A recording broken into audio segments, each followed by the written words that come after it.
solamente. Ay, sí, perfecto. Ah, no, pero pues, nos recibes con una buena cantidad de guitarras allá al fondo. Eso ya es muy sugestivo. Ah, no, pero es que si me iba a encontrar con mi colega que toca guitarra también y que es chachalero y esas cosas, ¿cómo no? Pero sigue la presentación que entramos ahí de músicos. No, no, estoy que saco mi guitarra ya también aquí para chicanear un poquito o algo, ¿ah? Otro día hacemos una cantando. Pero sin duda que así tiene que ser. Bueno, un saludo a todos los que se empiezan a conectar ahora. Hoy vamos a tener, como les decía, una charla muy especial con un invitado súper especial, el doctor Juan Carlos Posada Mejía. De una vez les respondo porque sé que me van a preguntar, siempre me lo preguntan cuando le remito a un paciente a él si somos familiares o no. No, yo soy de los Posadas, bueno, él es de los otros, bueno. No, ¿verdad? Es un entrañable amigo de mucho tiempo atrás, alguien con quien hemos aprendido juntos en muchas cosas, alguien con quien tuve la oportunidad de compartir muy especialmente en unos programas radiales que hicimos en alguna época, recuerdo Juan Carlos con la niña Patti, y este hombre es dueño de una voz absolutamente maravillosa. Yo lo escuchaba por allá y para acabar de ajustar empezaba a presentar el programa, algo así diciendo como desde la emisora del cielo, ¿no? ¿Recuerdas eso? Así era como lo hacíamos, desde la emisora del cielo. Qué Muy, maravilla, muy qué maravilla. Juan Carlos, ¿por qué no nos cuentas primero para toda esta gente que empieza a entrar aquí? ¿Quién es Juan Carlos Posada Mejía, hombre?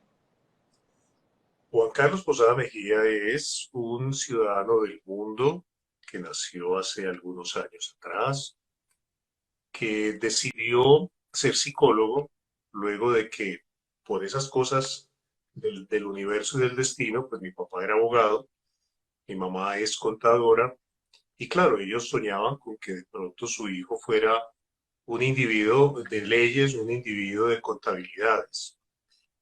Pero se sorprendieron cuando yo les dije, no, yo quiero ser profesor o yo quiero ser psicólogo. Y decidí que mi camino era ese, enseñar y ayudar y aconsejar y acompañar en procesos terapéuticos. Decidí pues estudiar psicología en la Universidad de San Buenaventura.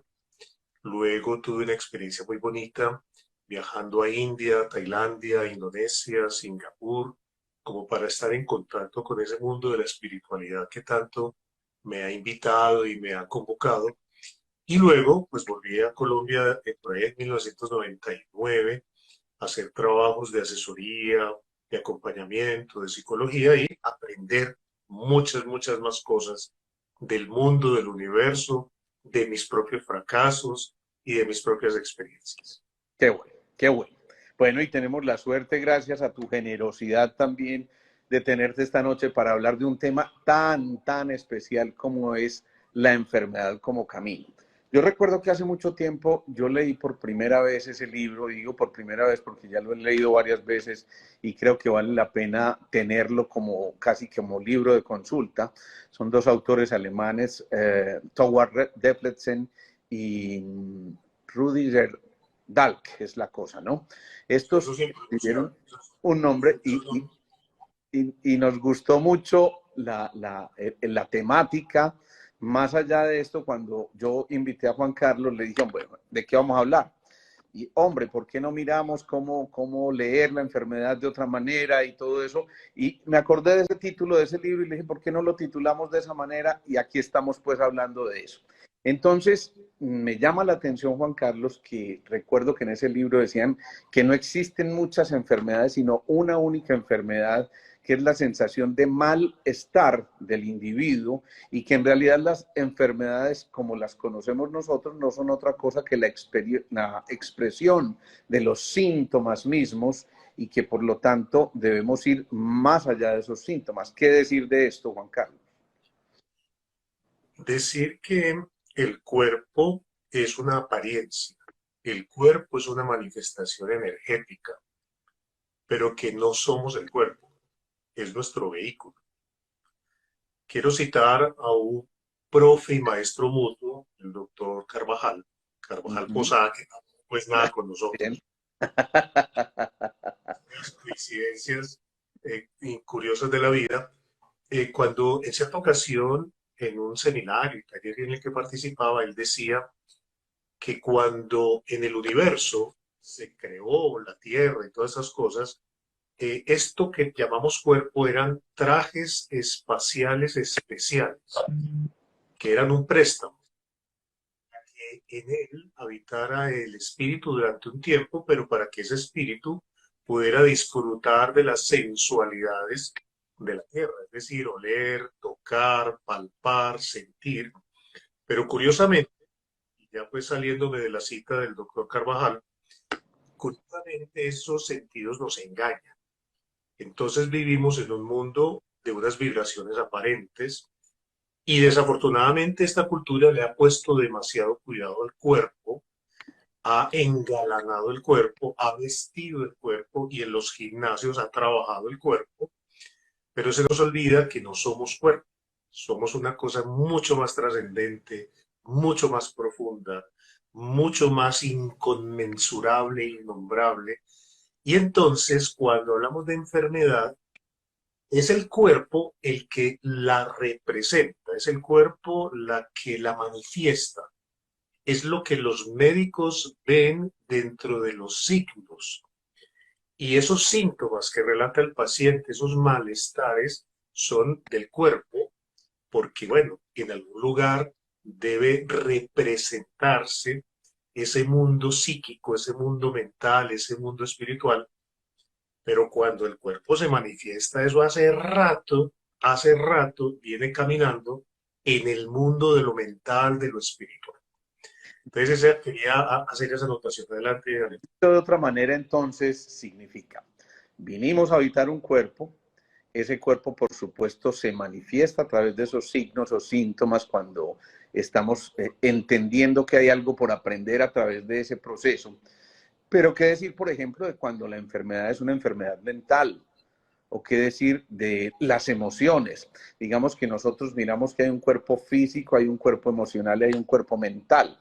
Entonces, ¿cómo interpretar esas tres esferas y cómo ver que más allá de ese vehículo que vinimos a habitar, hay una expresión, digamos, mucho más trascendente, que a veces lo único que está tratando es de mostrarnos un camino, como lo decíamos al principio, y cómo a partir de eso sacar provecho y realmente empezar a entender la enfermedad en otra dimensión? Bueno, entonces entramos en unas profundidades muy interesantes. Si la enfermedad es mental, quiere decir que en la mente ya hay un conflicto, ya hay un choque, ya hay un encuentro de polaridades. Entonces se podría decir que esos conflictos que no se resuelven estallan y se representan en el cuerpo. Y dependiendo del órgano que ataque ese conflicto no resuelto, tiene significado. Tú como médico sintergético sabes que cuando un paciente llega con dolor de rodillas, eso significa una cosa, asociado pues con humildad, y etcétera, etcétera, que los temas de riñones significa, bueno, ¿para qué voy a hablar de eso si vos sos el experto? Pero como psicólogo sé que si ese conflicto psíquico no se resuelve de la manera adecuada, no se tramita de la manera adecuada, el cuerpo lo representa. Entonces, con perdón de los otros médicos, y perdóneseme la expresión, los otros médicos se dedican mucho a mirar el cuerpo, a mirar el riñón, a mirar el corazón, a mirar el pulmón, pero ahí no está el elemento real, sino que está más allá y es lo que hay que trabajar. Entonces, esa mente, conflicto, habrá que trabajarse, esos conflictos habrán de tramitarse para que entonces no tenga el cuerpo que soportar lo que el humano no ha podido resolver a nivel mental y psíquico. Qué bien, qué bien. Eso ya nos deja pensando también en otra cosa, porque entonces, digamos, hay un conflicto mental o emocional que no se resolvió, que se expresa a través de nuestro cuerpo físico.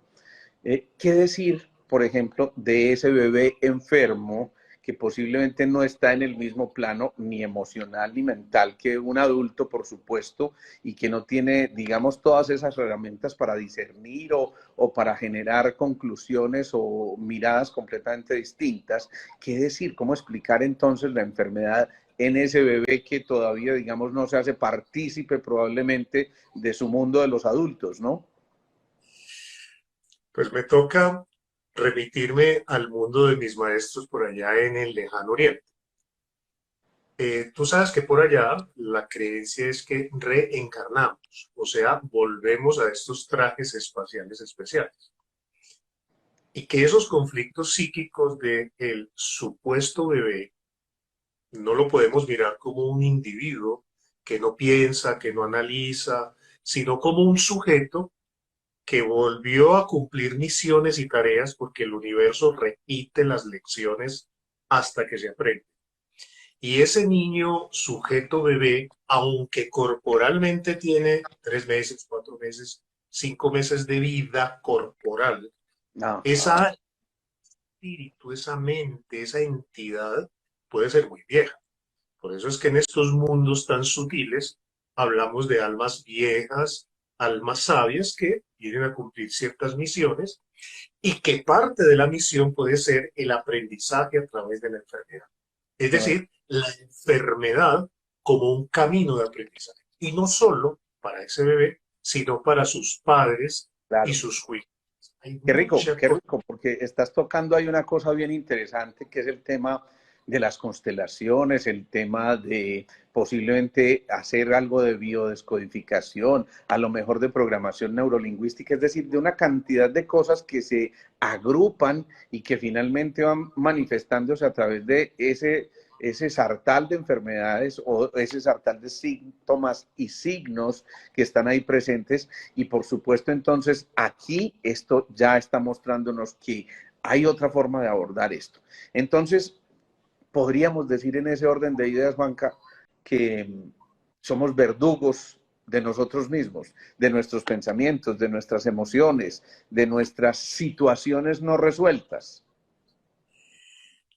Esa palabra verdugo, yo me permitiría cambiarla por víctima. Bien, Entonces podría ser un juego de víctima y victimario ok, dentro de nosotros, ¿no?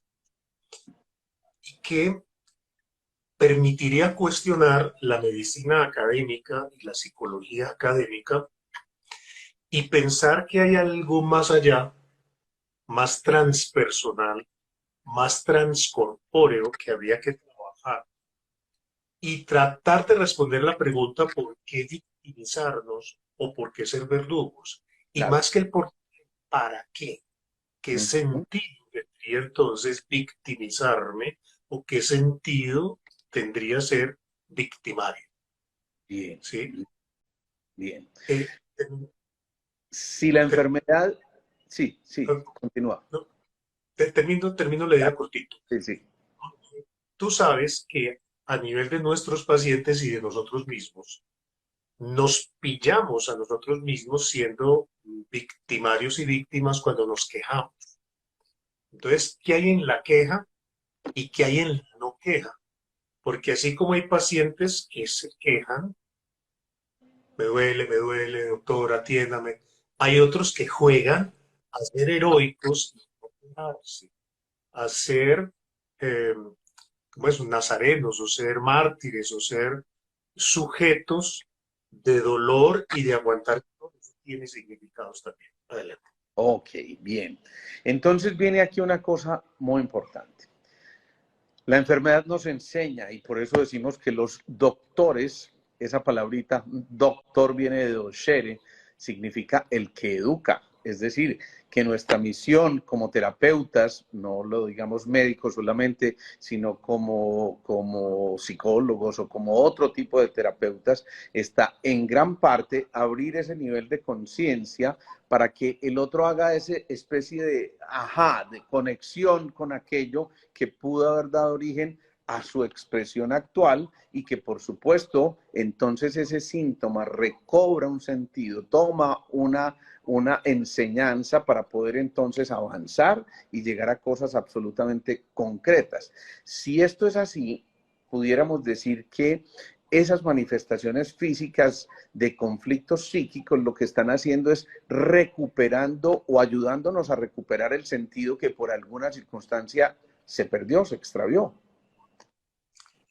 Qué interesante esa pregunta. Sentido extraviado, meta por alcanzar, camino por recorrer, y que cada quien recorre los caminos que le corresponden y que no tiene la libertad de elegir camino. Yo soy de los que creo que el camino se asigna como una asignatura, si esto fuera una gran escuela, y a ti te tocó transitar y dar cuenta de unas materias, si volvemos al modelo académico y el modelo educativo, y Ujú. que no todos los alumnos superan las materias de la misma manera. Hay alumnos que lo hacen mucho más rápido que otros que puede ser más lento su proceso. Entonces, si la idea es recuperar algo que se perdió, también habría que preguntarnos cuándo se perdió y si es que en verdad está, comillas, perdido o es que yo no lo veo.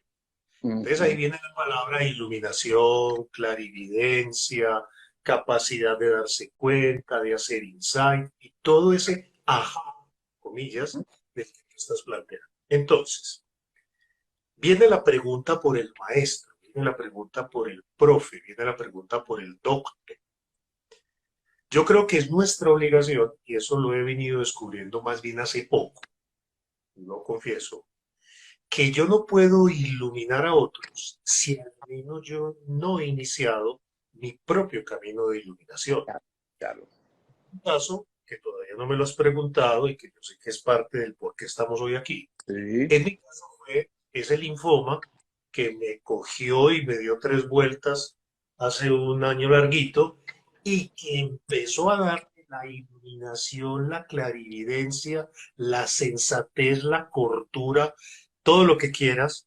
Entonces yo soy un renacido, un resucitado de una mortandad y de una oscuridad de la que yo venía años atrás. Y de eso, por supuesto, vamos a profundizar muchísimo más porque como bien lo dijiste, lo vas a hablar desde tu propia experiencia, desde tus propias vivencias, en un momento en que tuviste que pasar de ser el consejero a entender tal vez los propios consejos que te daba la vida y lo que estabas viviendo en tu propia carne y huesitos, esas carnitas y esos huesitos, para decirlo de otra manera, ¿sí? Entonces, a ver, esas respuestas a la existencia a través del dolor, de las represiones, de las expresiones de amor, de la sexualidad, de la muerte inclusive, no son otra cosa que muchas veces traducidas en miedos, en ansiedad, en enojo, en tristeza, en frustración, en excitación, por supuesto. Es decir, que todas esas emotions, energías en movimiento, lo que están es generando un vórtice realmente muy intenso que se puede traducir luego, si no es manejado desde ese, llamémoslo así, despertar de conciencia, desde esa iluminación a la que tú hacías referencia, como una excusa maravillosa para empezar a transitar un camino que a lo mejor hasta aquí nos lo habían mostrado, pero no lo habíamos entendido, y a veces tal vez la vida misma recurre a ese tipo de que, llamémosle así, entre comillas, artimañas, para que nos demos cuenta de que es que un momentico que la cosa es para sentirla, para vivirla, también por supuesto para disfrutarla. Por supuesto. Entonces viene la pregunta, porque muchos de los que nos están oyendo y asistiendo en esta conversación dicen, bueno, ¿qué le pasó a Juancho? Pues hace algunos meses atrás yo empecé a sentir una tumefacción chiquitica en el cuello, aquí al lado izquierdo. Entonces yo llamé, por supuesto, a mi dermatóloga de cabecera. Y como buena médica académica, científica, digo, eso es un vellito enquistado. Un antibiótico tópico no ayuda. Se imaginó, así se dice pues técnicamente, un vellito que está haciendo un proceso inflamatorio. Ok. Pero resulta que en el proceso, ese granito, ese barrito, esa tumefacción no cedía y antes aumentaba de tamaño y cambiaba de forma y además se está volviendo escandalosamente llamativo. Ujú. Curiosamente, yo tenía visita con mi médico internista de cabecera en las revisiones típicas anuales ejecutivas donde se manda de todos los exámenes y de pronto se me ocurre preguntarle, ya saliendo del consultorio, doctor, ¿usted qué piensa de esto? Y me dice, eso está muy feo, hacete un estudio, una ecografía y me contás. Pues para ser más cortica la historia, la radióloga en el momento que me hace el examen, me dice, usted tiene reventados los ganglios. La integridad de los ganglios de ahí está perdida. Llamemos ya a su médico internista y procedamos. Procedamos es que ese mismo día yo ya estaba en la clínica, ya estaba visitado por un cirujano del cuello e inmediatamente comenzó todo el protocolo buscando qué era lo que estaba pasando ahí. Pero como más sabe el diablo por viejo que por diablo, no Cabral por Freud que por diablo. Y andando estos caminos que tú y yo hemos caminado en el mundo de la bioenergética, sintergética y psicología psicosomática y medicina psicosomática, yo digo, es mi mecanismo de defensa que se está reventando. Porque a lo largo de mi vida me he pasado en pie de lucha. Yo recuerdo que en nuestras conversaciones profesionales tú me decías, es que tú eres un guerrero y acuérdate de el guerrero de la armadura, el caballero de la armadura oxidada, Así es. años atrás.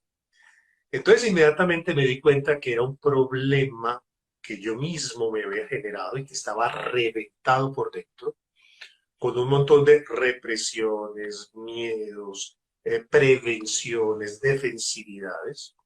Claro, seguí el proceso natural de la oncología, comenzó todo ese bombardeo interno, pero mira, curiosamente, a punta de actitud, meditación y sonrisa epistemológica, tuve una quimio que a pesar de lo agresivo, porque el oncólogo me decía, si no te mata el linfoma, porque era linfoma de células T anaplásicas no Hodgkin, Wow. el papá de los linfomas, ellos mismos lo llaman el Hulk.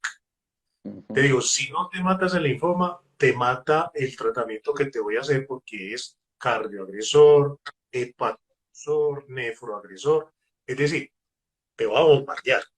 Ya. Entonces yo dije, esto, parce, actitud, meditación, sonrisa epistemológica. Y yo dije, me voy a entregar dócilmente, no voy a poner resistencia, voy a dejar que este químico haga lo que tenga que hacer por dentro y yo voy a conceder el permiso de sanarme desde la sonrisa, desde el reírme de mí mismo y desde empezar a bajar defensividades. Entonces no me defendí para nada.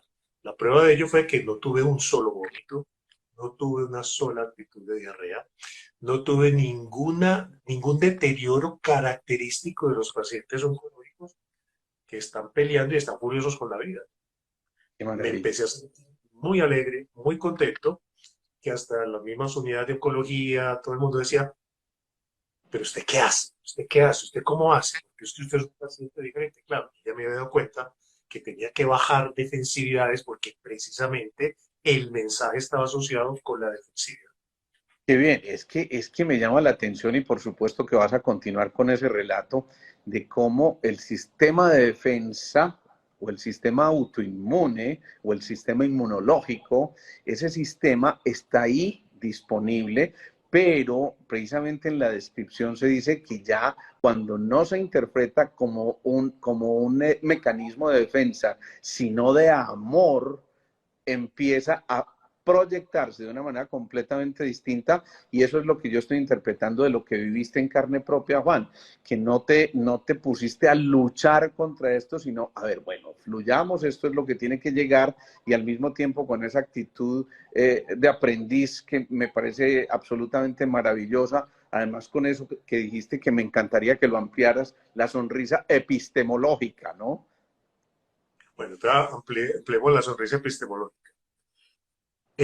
eso se lo debo a un profesor de epistemología que en clase continuamente, cuando alguien tenía el conocimiento de algo y sonreía sabiendo que sabía, ¿sí?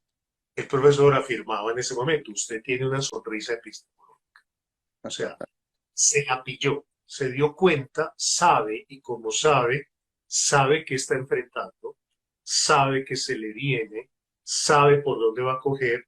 Entonces eso es un sinónimo casi de iluminación, de Claro. una clarividencia de yo sé qué va a pasar, cómo va a pasar y cómo necesito actuar.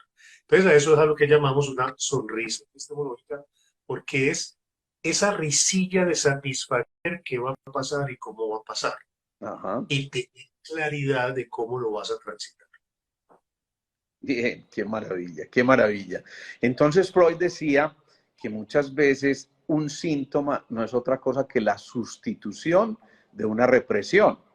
Y entonces cuando vienen este tipo de cosas, supongo que se te cruzaron por la cabeza infinidad de pensamientos, emociones, experiencias, vivencias que te dieron, bueno, un momentico, pues que esto se localizó aquí de esta manera y se expresó precisamente en mi quinto centro, el centro de la expresividad, de la creatividad, pero también ese cuello de botella que es el despertar precisamente hacia el nivel de la conciencia. ¿Qué ocurre en Juan en ese momento cuando te enteras de estas noticias, cuando empiezas este manejo oncológico, cuando empiezan los efectos de esa quimio, de todas esas cosas?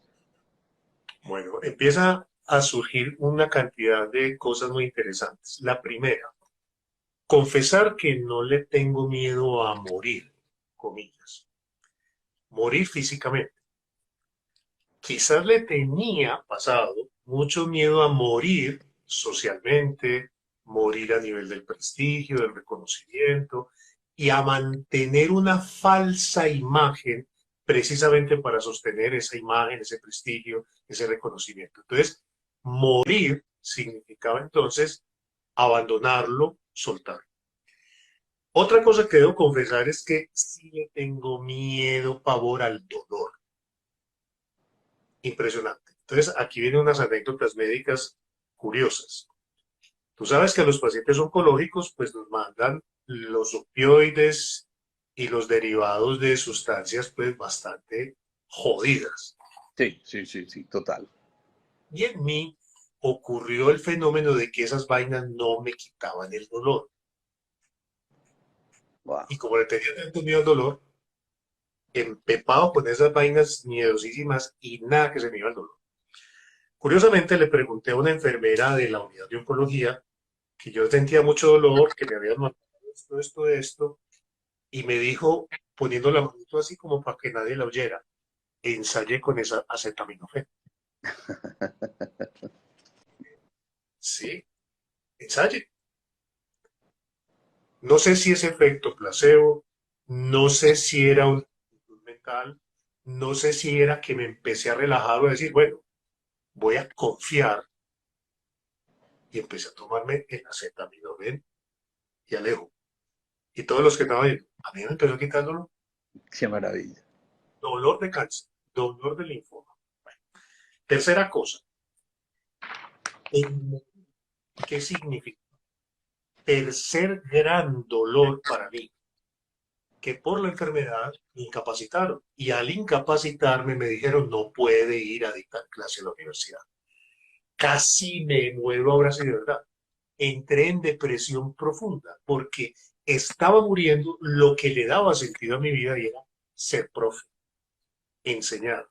Entonces la vida empezó a enseñarme a mí, parce, usted algún día tiene que dejar de ser profesor, parce, algún día hay que nuevas generaciones, parce, ¿quién dijo que es que usted vivía de ser profesor? Y a cuestionarme mucho esa identidad falsa, porque yo no soy profesor, yo no soy psicólogo, yo no soy, ¿no? Me Que desempeño como. exactamente. Entonces ahí tiene un montón de cosas interesantísimas que revolucionan mi campo perceptual y se me amplifica enormemente y eso me da más tranquilidad porque palabra clave, empiezo a soltar amorosamente lo que creía me daba una identidad. Ujú. Qué bien eso. Me parece fascinante. Yo veo, Juanca, que estamos aquí con cerca de 130 personas escuchando estos relatos y sé que más de uno porque estoy viendo algunas personas conocidas aquí que están adentro y que posiblemente están viviendo su propio drama en cosas muy similares.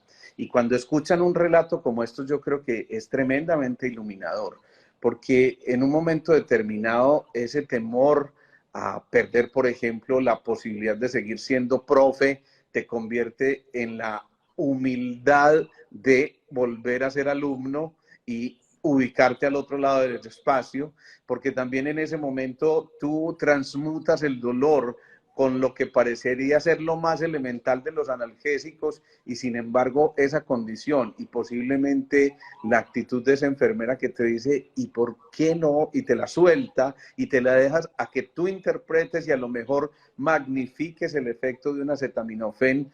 Entonces a mí me parece es que fascinante que además te atrevas a contarnos tu historia, que te lo agradezco infinitamente porque creo que es también parte del aprendizaje, además un acto de valentía y de generosidad infinitas de parte tuya, que yo sé que mira, aquí nos está diciendo, eres divina esencia, me está diciendo, llega muy oportuno a mi vida. Y yo sé que como esta persona hay más de uno que está pensando, wow, esto llegó en un momento que yo necesitaba escucharlo. Mi esposo tiene mucho dolor, gracias, gracias, gracias, nos dice Fabiola. Y así como estos testimonios, yo sé que van a llegar muchos que nos van a decir, pues pucha, esto llegó en el momento justo y creo que eso a su vez te da un motivo más para seguir avanzando en tu proceso y decirte día a día, es que la vida me enseñó esto y cuando uno aprende la enfermedad se retira. Eso es verdad. Sí, yo siento que la enfermedad es el camino que nos enseña, entre muchas otras cosas, la humildad, el soltar y el entender. Cuando uno entiende, nuevamente la palabra sonrisa epistemológica, cuando uno entiende, dice, ah, ahora comprendo el para qué esto que me está aconteciendo. Claro. Cosas que pasan, es bueno que me pasen, al fin y al cabo pasarán, pero mientras pasan, yo tengo que sacar el mayor provecho de este evento que en principio, si lo evalúo como catastrófico, entro en depresión profunda. Claro. Incluso personas que al cáncer lo llaman una enfermedad catastrófica. Pero si lo veo como una bendición, si lo veo como un regalo, si lo veo como una oportunidad, porque así fue como yo lo vi, me puse a comunicarme con el Altísimo y le dije, parce, yo le digo el jefe, jefe, ya entendí, porque hace rato me vienes hablando y diciendo, y yo me he parado bolas, pero ahora dice, tome para que lleve, y no es porque Dios castigue con cánceres, sino que son regalos.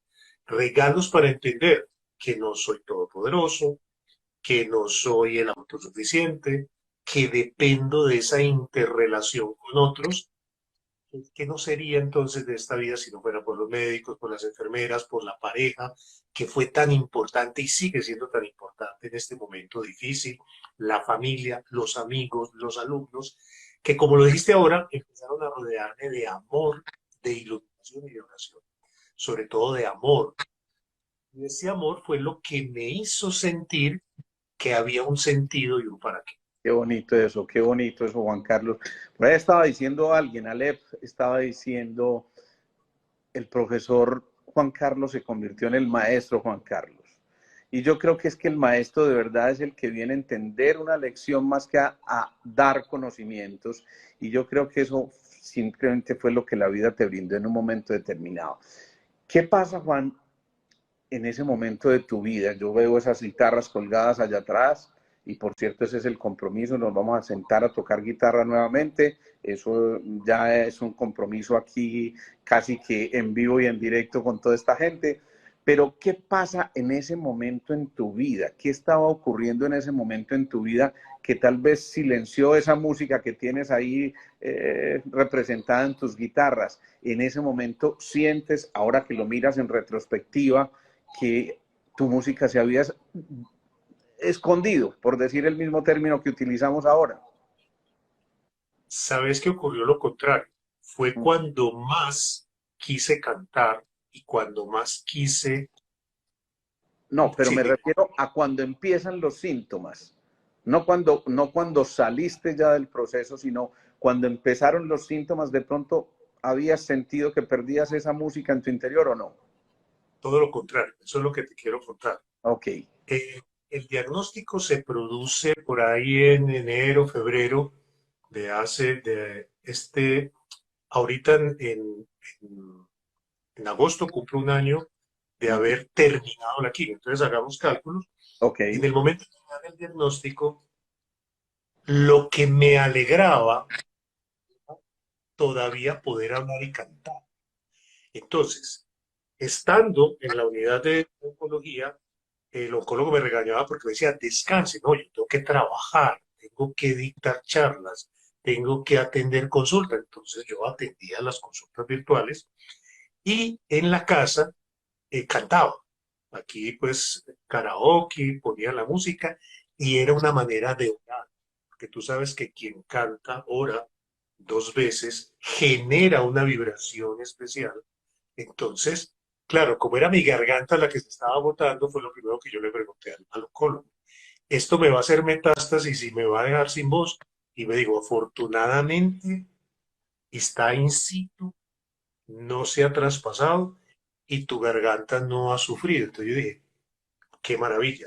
Entonces, hablar, cantar, dictar conferencias, charlas, y todo el que me hablaba yo le respondía. Y además porque también sabes que la gente te mira con cara de pesar, con cara de lástima. Pobrecito Juan, y no, todo lo contrario. Contento. Juan, y el pelo, no, feliz porque ahora sí es un monje budista y me estoy ahorrando un infierno de dinero en chapú y le saqué canto, le saqué música a esta situación que aparentemente era triste y para mí fue de gozo y de alabanza. qué bonito eso, Juan Carlos. Me parece absolutamente fascinante como lo estás interpretando y como aprendiste de esa lección tan impresionante de vida. Y yo creo que de verdad que hay un testimonio aquí que a mí personalmente me conmueve en lo más profundo. Créeme que yo este tipo de historias las veo todos los días, pero además cuando la veo con alguien tan cercano como tú, con alguien con quien hemos podido compartir, recuerdo que muchas veces en esos programas radiales decías, no critique, edifique. Edifique. Sí, señor, me acuerdo perfectamente de esas cosas. Y yo creo que aquí surge precisamente la expresión, la verbalización. No es en vano que haya tocado tu quinto centro, esto ya desde la visión de la sintergética, porque es casi que tu modus vivendi, ¿no? Está ahí precisamente representada en tu capacidad de expresión, que no es para nada corta, sino que justamente ahí es donde está la máxima expresión de lo que hasta aquí yo creo que has sido como individuo. Entonces, siguiendo con esto que estamos hablando de celebrarlo, cantarlo, mm, yo dije, bueno, psicológicamente a esto hay que hacerle catarsis. Y mi catarsis fue coger la cámara y hacer unos videos para subir a mi canal narrando el día a día del tratamiento. Hoy me hicieron esto, hoy estoy en mi segundo día, se me está cayendo el pelo, entonces salía con las areatas y luego con la tusada y yo decía internamente, hasta que me quede el último hilo de voz, lo voy a, como en este momento, a anunciar y denunciar y a contarle al mundo esto que me está pasando, porque de algo le debe servir a quien me pueda oír y ver, bueno, estoy aquí, estoy narrando y estoy enfrentando y estoy viendo el enemigo de frente, la muerte de frente y yo, listo, señora muerte, bien, aquí estoy, pero hasta el último momento voy a hablar, voy a decir, voy a contar y voy a enseñar esto que está sucediendo. Qué bien. Hay una cosa que ocurre frecuentemente frente a las enfermedades y sobre todo frente a enfermedades como las denominaste antes, catastróficas o así las denomina la medicina convencional, pues. Y es que hay un proceso muy complejo de aceptación y yo pienso que después de que se da la aceptación viene la adaptación. ¿Qué decir de eso, Juan Carlos? Que tiene mucho que ver con el riesgo y el peligro que se corre con identificarse. Desde la programación neurolingüística desde la psicoterapéutica y desde la medicina sintergética, tú sabes que uno decreta cosas a través del lenguaje. Entonces, una cosa es decir, yo soy enfermo, a decir, Claro, estoy. estoy enfermo. Entonces, esa identificación con la enfermedad es muy peligrosa y muchas personas utilizan ese papel, ese rol, ese ser enfermo para manipularse y manipular el medio. Ujú. Una de las cosas que yo le dije a mi esposa fue, no quiero ser carga, no voy a ser carga, ni voy a utilizar este proceso ni para inspirar lástima, ni pesar, ni pobrecito, porque eso me hace mucho daño, sino sacarme la idea de que yo era un paciente oncológico, sino que estaba atravesando por una situación de conflicto interno, de lucha interna y que yo era, soy un guerrero de la Claro, luz, claro. un caballero de una armadura que ya no era armadura, tuve que quitar Sí, porque lo que hace el cáncer es penetrarte en lo más profundo de tu armadura y demostrarte que está dentro de ti, que estás indefenso. Entonces, bueno, me quito la armadura y comienza un proceso de no identificación, de desidentificación. Yo sí, no soy eso, yo no soy la enfermedad, soy un sí. vehículo que está sufriendo una falla mecánica, pero que va a tener una reparación, al menos temporal, para andar otro poquito más. Y ese era el otro secreto, antes de darte la palabra, qué pena. Siempre ponerme la meta de lo que quiero hacer más adelante. Tengo mucho por hacer, Un propósito. al estilo de Víctor Frank. Yo tengo todavía que hacer muchas cosas, entonces, comillas, yo no me puedo ni me voy a dar toda. Claro, no estaba jugando al pobrecito de mí, me Claro, estoy muriendo, se claro. está acabando mi vida. No, hasta el último aliento tengo mucha cosa por hacer. El hombre en búsqueda de sentido, recomendémosle de una vez a la gente ese librito de Víctor Frankl que es absolutamente fascinante. Pudiéramos decir entonces, Juan, que la enfermedad es una pérdida de armonía entre el cuerpo y la conciencia y que el síntoma de alguna forma es una manera de reclamar la atención y esa atención sin tensión está implicando volver a ese contacto con la conciencia. Entonces tú cuentas una cosa que parte de algo físico denso que observaste en tu cuerpo, pero qué decirle a gente como esta que, por ejemplo, acabas de pasar las elecciones, obviamente hubo mucha gente que la alteró emocional y físicamente, y alguien me decía, necesito ya un manejo con un psiquiatra porque no soporto esto, tengo dolor de patria, es posible que haya otra mirada mientras alguien está celebrando el triunfo, otro está en este otro punto que está diciendo, se me vino el mundo encima. ¿Cómo, qué decirle a este tipo de gente que de alguna forma está haciendo un vórtice energético, pero en sentido inverso, y que casi que está generando una consolidación ahí sí en su cuerpo físico a través de una actitud que depende de algo externo además? Estás tocando cosas muy delicadas y muy profundas. ¿A qué me refiero? A que, por ejemplo, en este proceso electoral que vivimos, nos intentaron enfermar y algunos se dejaron enfermar. Y es lo que hacen estas campañas, mostrar las cosas horribles, feas del uno y del otro, y algunos individuos se las creen. No solo lo negativo, sino lo positivo, porque es el mundo del marketing. A ti Claro, te venden. Entonces, esta expresión que estoy usando es muy importante. No se deje enfermar, ni colabore con ese proceso de autoenfermarse. ¿Sí? Ese dolor de patria, eh, qué pena con los que dicen esa expresión, pero eso no existe, ¿sí?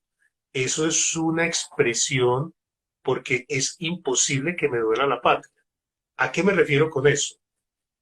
Que el dolor más psíquico desaparece si en vez de quejarme, construyo. Por eso la expresión que usábamos en el programa de radio, no critique, edifique, no siga lamentándose.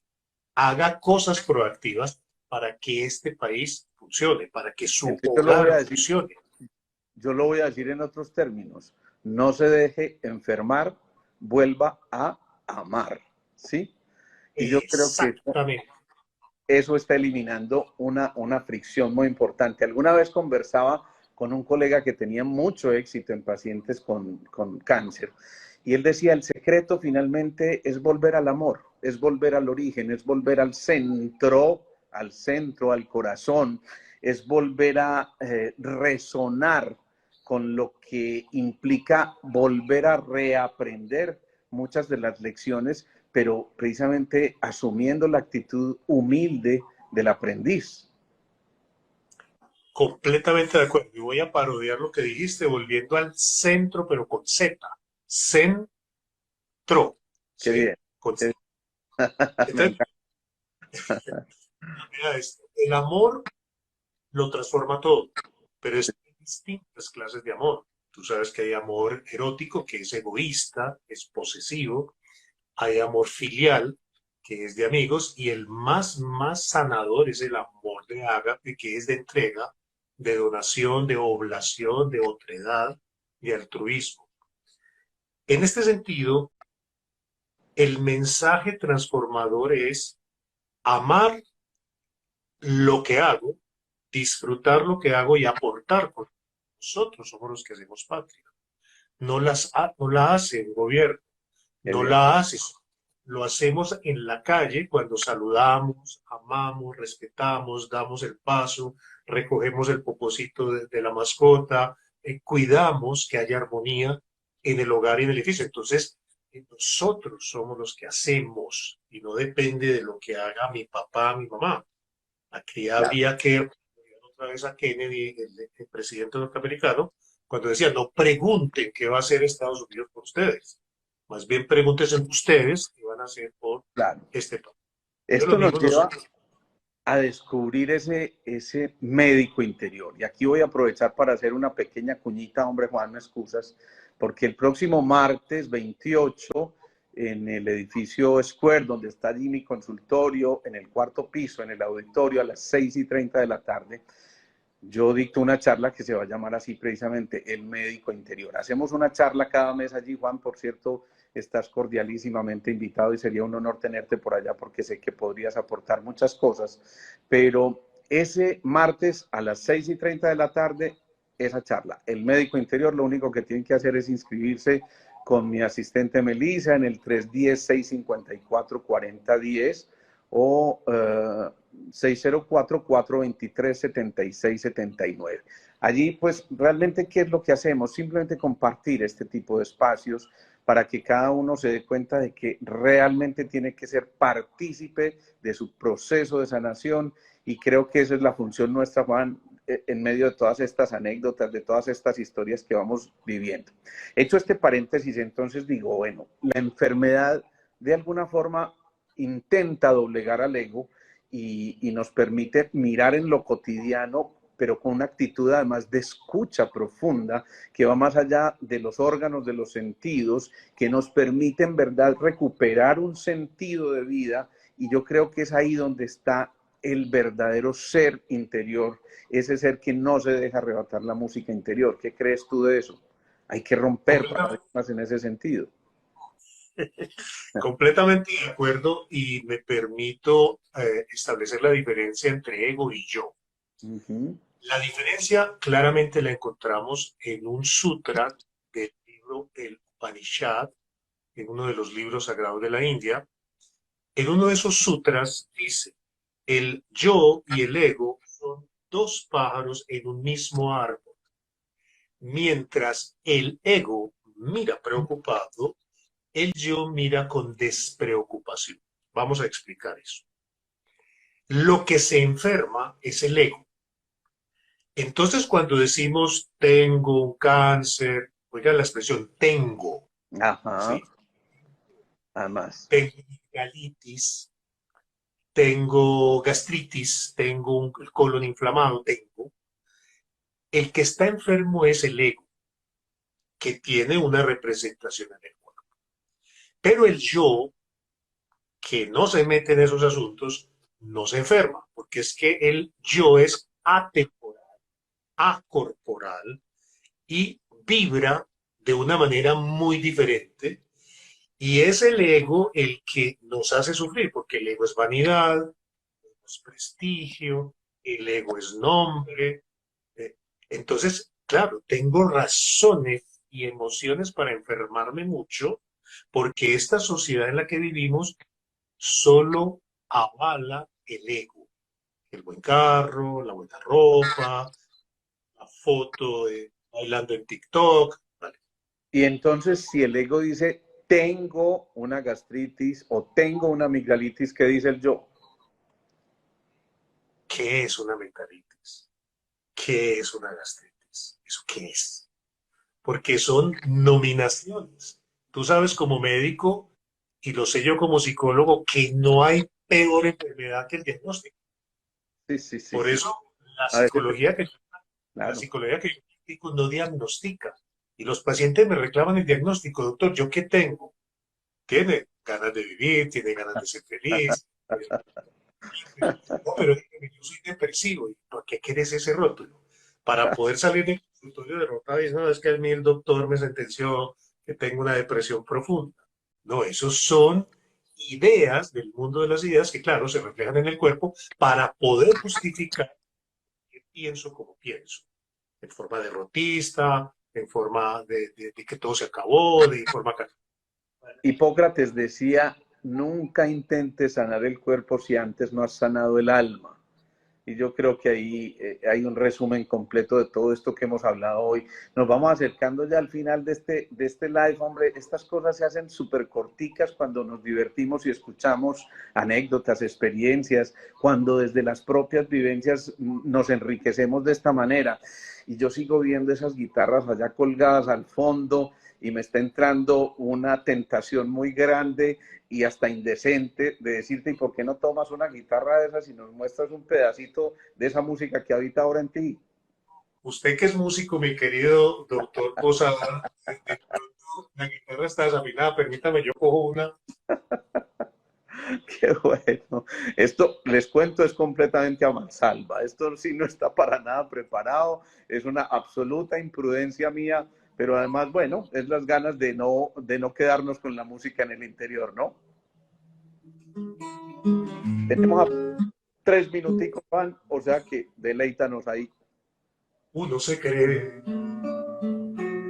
que los mató el El tiempo y tiempo y la ausencia. ausencia, pero su Pero tren vendió boleto todo de ida y vuelta.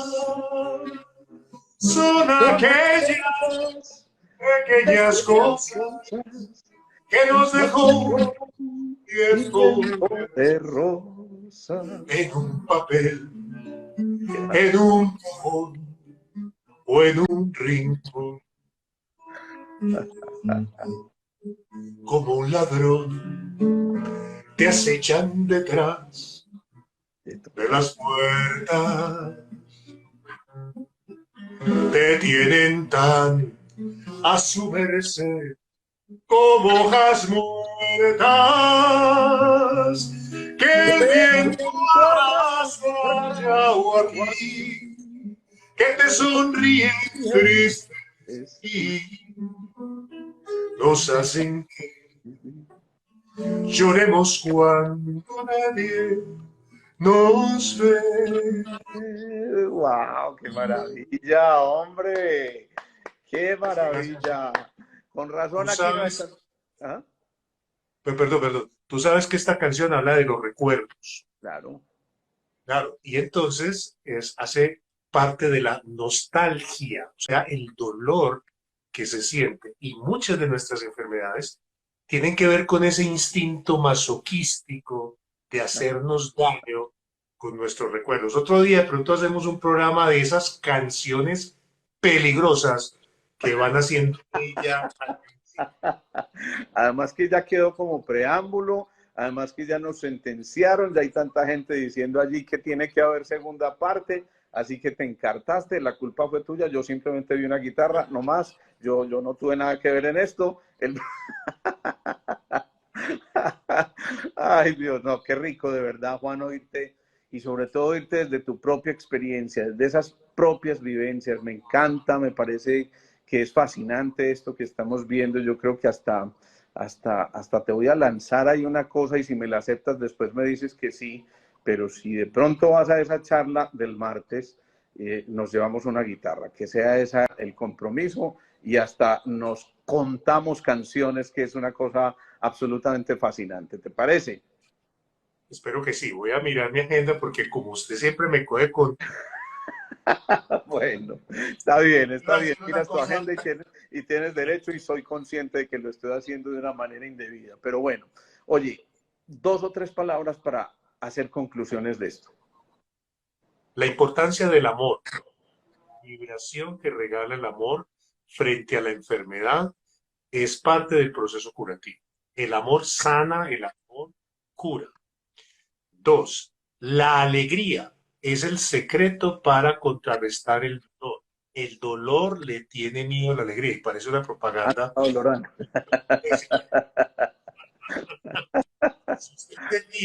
Si usted tiene alegría, el dolor desaparece, disminuye, porque precisamente ahí hay parte de un secreto de los que trabajan el humor como proceso terapéutico. Claro. Y tercero, abandonarse, soltarse. La humildad y el no orgullo es parte también del secreto del sagrado arte de vivir. Y eso lo estoy viviendo con una felicidad enorme, porque gracias a esta enfermedad encontré el camino de la felicidad. Qué bonito eso, de verdad que eso merece un aplauso desde el corazón, de verdad.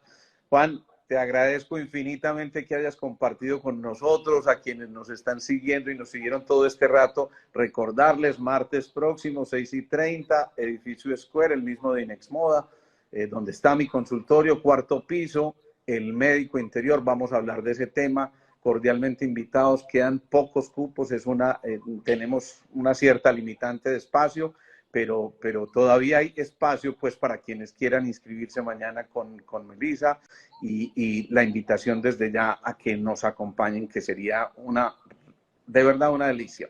Y Juan, el compromiso aquí al aire otra vez, hermano, esto tiene que tener segunda parte, así que ahí te dejo la inquietud. Bien. Con, continuará. ¿Será que Alejandro Posada y Juan Carlos Posada? Espere adelantos de nuestro próximo capítulo. ¿Será que los Posada nos dan posada? Eso está bien, bueno.